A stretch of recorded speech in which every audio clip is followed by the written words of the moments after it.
for a broken heart, but I began to write furiously. To write for my life as if my pen were the flotsam I was clinging to in a shipwrecked sea. I wrote poetry on my thighs, on the walls, with breadcrumbs on the kitchen table, with chalk on the sidewalk. I built towers of poetry books around my bed, and poets stood on top of those towers and poured their lines down on me. Dylan Thomas spilled out sugar and milk, and Rumi soaked my hair in ripe red wine. Pablo Neruda turned stones to strawberries and threw them in my mouth. I got fat with poetry. My cheeks hollow with sucking words. I went creamy with images, warm with greasy metaphors. And then one day, W.S. Merwin tamped his pipe on my forehead and said, "A poet must write 75 lines a day." How's the poetry? Still writing on walls? You know, the poet, W.S. Merwin said, a poet, a real poet. A poet must write 75 lines a day. What's 75 lines a day? I would have to tell you a story.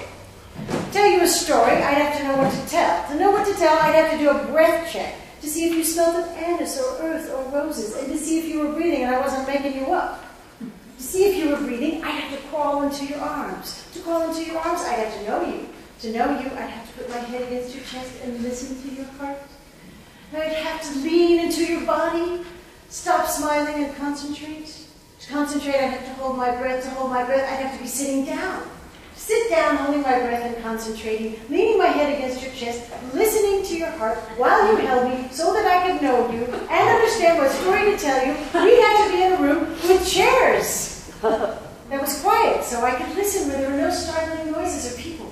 And where your heart could tell me in sighs or whistles or taps of the chisel on hammers what it needs to hear.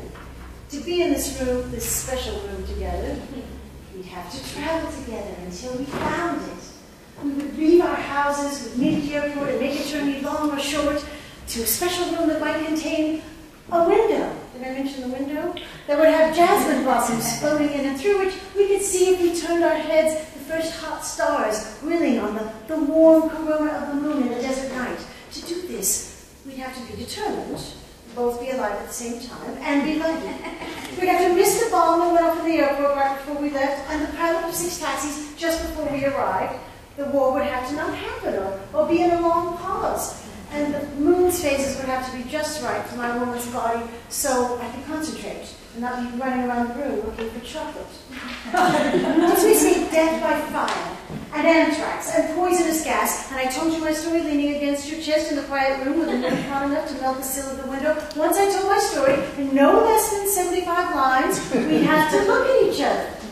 Because we can't look at each other, I can't speak, let alone write.